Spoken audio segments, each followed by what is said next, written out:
Jacket. Ask Nick for more heat over here. More heat? I'm a little quiet. You guys hear me okay? Just yell. Do you want? No, you're the loud one. I get the better one. Can I? Ready? 3, 2, 1, go. We're professionals. Hello and welcome to the only amazing theater in this entire city. Always Sunrise Cinema. Always.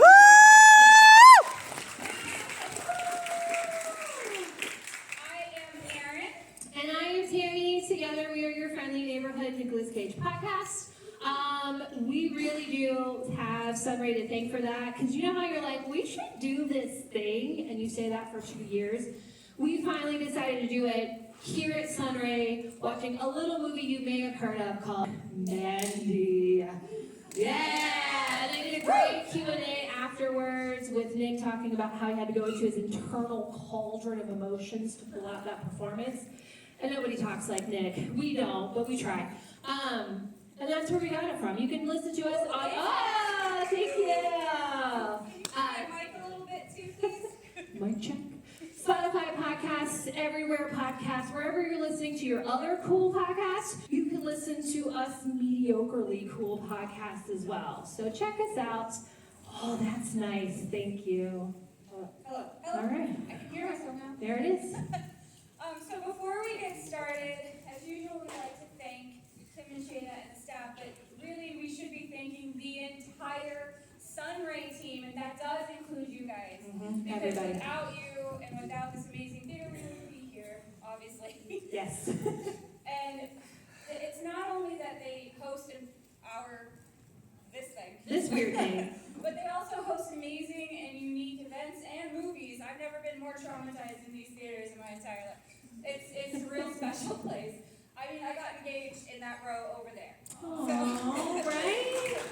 Sunray's the best. We all have amazing memories here, and we all are never going to forget them. And I'm sure I can speak for all of us when I say we are so excited to see what Sunray does next, and we are here to support it. Woo!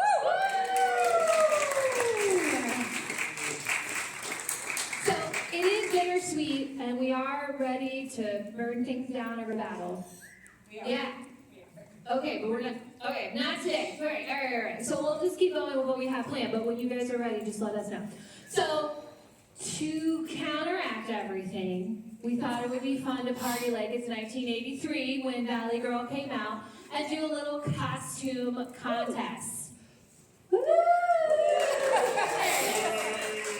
So we did see some folks dressed up. Yeah.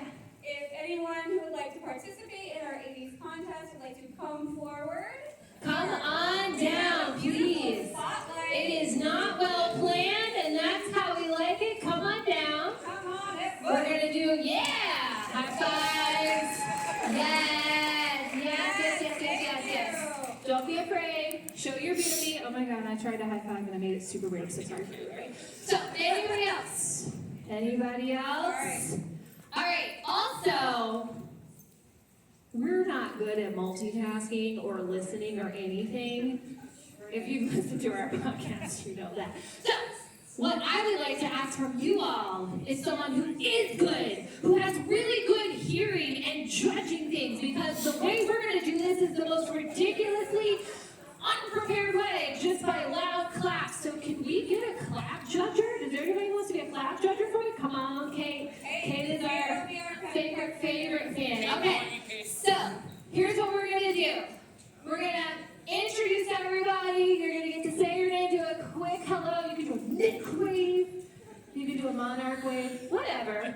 So we're going to let everybody be seen and heard one round, and then the second round, go bananas for your favorite. All right, first let's hear who everybody is. Oh, no, you said my temple. You say things. Thank you. I'm Lawrence. That's Lauren. Hello, Lawrence! Asterisk. Hi, I'm Nikki. Yay! Emily! And I'm Nick Duncanstein. All right, so we know who's who. Take a second to gather it all in, and then we're going to go through when you see your favorite, or cheer for everybody, but maybe just a little bit louder for your favorite, because we're all here together.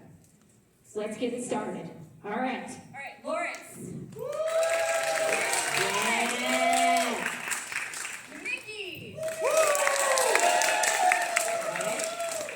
Emily. Nick Duncanstein. All right. So I think that we have a first and a second. I'm going to say for sure first, but Yeah. we need to hear some more cheers for these folks. Beetlejuice. All right. So we got our first. Let's do one more to be sure. Lawrence. Mickey. Emily. We got Mickey. All right. Thank you. Yeah, you agree. All right, first place, Nick, thank you so much. Second place, Nikki. Let everyone come in because we love Sunray, we love Nick Cage. That got confusing because there's another Nick up here. Thank you guys. Alrighty, so now Thank you, Kate. Can you mention the Facebook page so people can share their memories? Yes, thank you so much for that reminder. So, Kate has amazingly put together a Save Sunrise Cinema, which we haven't won that battle yet, but we're still working on it, guys. But now it has become more of a repository of all the amazing things about Sunray, our memories, where we got engaged in the corner, the weirdest movie we ever saw for us, it was House 2. Did anybody ever see? Yeah. What a movie, y'all. That piano ain't that girl. Like 80 to 32 sounds, all the amazing documentaries, like getting to meet actors, everything that you love about Sunray goes there so that we can still talk about everything, reminisce, but still work together to be a community and help Sunray in whatever endeavor it goes. So please check that out on Facebook. It's Save Sunray with a hyphen in the middle, cinema, exclamation point. Save Sunray, save Sun hyphen Ray Cinema, I am not exclamation point. Not that brag. It's the shoelaces. Shoelaces. All right. So let's get to why we are all here tonight, which is to see the amazing punk himself, our godfather, if you will, Nicholas Kim Coppola Cage. Woo! We are going to dish up some delicious and savory Nicholas nuggets for you this evening. And you may know these, you may not know these, but they are delicious bites of Nick trivia and movie trivia about this year's film. Take it away. That's me. All right, so obviously we're here for Nicolas Cage. I'm sure there are people out there that know that is not his birth name. I love it, thank you. It's Nicholas. Oh, I've been saying it wrong this whole time. It's Coppola, not Coppola? Oh, he is. Oh my gosh, you should be helping us. Nepotism, yeah, that's my whole nickname right there. There's the summary, but I'm going to do the whole thing anyway. So, he is part of the Coppola family. I feel so stupid. I've been saying definitely Coppola the whole time. My bad, y'all. We never said we were smart. We just said we were kind of fun. So, he had some auditions. He had some small roles, but it wasn't really what he was wanting. So, he decided, like Lauren said, he wanted to try to just shed all of that and see if he really did have what it takes if no one knew who he was. So that is where Nicolas Cage was born. From the great comic hero, Luke Cage! That was his favorite comic at the time. So he became Nicolas Cage. The first movie he auditioned for as Nicolas Cage was Valley Girl. And that is when he was born, when he got that role. So in fact, director Martha Coolidge, I almost said Martha. Martha Coolidge did not know that he was a Coppola at the time, and said that if she had known, it would have colored her view of him. And she's very glad that she didn't know, because she made this amazing movie. Yeah, see, favoritism isn't always good, you guys. So this, in its simplest terms, it's just easy to describe as a romantic comedy. It's a little deeper than that, and you'll see it and appreciate it, but it's just easier to say it that way. And we all know, especially in some of the other Nicolas Cage movies that we've done, like Wild at Heart, when you have these romantic scenes, it's hard for actors. Like, sometimes they're complete strangers, sometimes they work together to get to know each other. In a promo interview about Valley Girl, Nick said it was a piece of cake. He said that when he saw and met his co-star, Deborah Foreman, it was done. He said he had the hugest crush on her and that it was, quote, really no acting on my part at all. Because he just had such a big crush on her. So this is his first movie as Nicolas Cage and perhaps his first movie of not having to really act. Aww. So cute!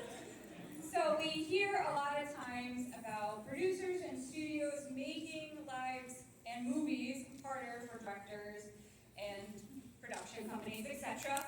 And Valley Girl, of course, is no exception in the least. So Martha Coolidge wanted to have a more diverse cast to encapsulate that teenage experience. And the studio shut her down. They were like, nah, they all gotta be white. Oh, we're so surprised by that, right, Very, guys? very surprised. And they also forced her to show breasts in the film up to, or at least, 4 times. There was a number, you guys, in the contract. And this was to appeal to a male audience. And this, ladies and gentlemen, is what she talked them down from. Right. It was going to be more. What was that original? Like, just a topless movie. I Yeah, guess. just everybody just out. Yeah, so you're welcome, boys. No, I'm just kidding. So speaking of boys, speaking of hot boys, we know and we love Nicolas Cage. Someone told us a great anecdote how they have a friend who doesn't like boys, but if there was one boy they would like, it was Nicolas Cage. I'm like, I get that. So if you have know nothing about this is young. This is the 80s. This is young baby Nick. Baby Nick, as we like to call him. So even then, he was still taking it seriously. He really wanted to try to figure out ways to get into the role. So one way he was able to get into the role, and it was sort of a plan, was he was living out of his car. Depending on which interview you listen to, the story changes a little bit over time. Sometimes it says that he says it was more intentional. Sometimes he says more like his dad kicked him out. But he had a lot of issues with his dad. We all have family issues. Nick was no different. And in this state of his life, he had moved out or gotten kicked out, depending on which version of the interview he's giving at the time, from his dad. So he was living in his car. And he used that experience to kind of like channel what it would be like to be, and we say this lovingly, one of the punk kids who like doesn't have everything. They don't come from the valley. They have to like struggle for things and they're just living their life and they're just trying to make the most out of it. So he kind of used that as the experience for it. But he also wanted to make sure he had the look, especially for those beach scenes, if you guys know what I'm talking about, or if you don't, yeah, you're welcome. So he did a whole exercise routine so he could be in those little short shorts on the beach. And Nick's kind of a hairy guy. There's nothing wrong with that. That keeps you warm at night. A special note to a heart shape. But he had to, and he explained in an interview, like every day he had to stay on top of the lawn, as it were, because he wanted to have the perfect, smooth beach body. And it was a lot of work, but it pays off, I think. You can't tame the beast, you know. Yeah. You can only hide it. You can only cage it. Yo! Sorry, I'm so sorry, guys. So my last nugget of this evening is a lighthearted one. We do like to talk occasionally about famous fans of the movies we show. And this one, of course, has a large following, a slew of famous folk. One notably is Quentin Tarantino. Woo! That one guy, yeah. And he said this is his favorite romantic comedy of all time. Yeah, right? It's Quentin Tarantino. We didn't even know he knew how to love. He But knows we know how to now. kill. We know now. Thank you guys so much for coming out. Like we said, it's bittersweet, and I'm super proud of us. We did not shed a single tear, but we're going to run up the stage before that happens. As always, we will be outside afterwards. Tell us what you thought about this movie. I know there was a remake, and I think some of those details were on the thing. Yeah. Did you see the remake? No. Yeah, I didn't either, but I'm interested. Oh, we got some booze over here. Yeah. I was like, tell us about the remake. Tell us if you're excited about Forget it exists, we got it. Long Legs. Yes, now we're able to do it for 1 month more. All we do is talk about anything and everything. So we will be out there. We've got a few of the knit candles and the prayer candles out if you want to grab any before we all part ways. And thank you guys so much for your time. And remember, everybody, this is everyone's experience tonight. And as we say on the podcast, in Nick we try.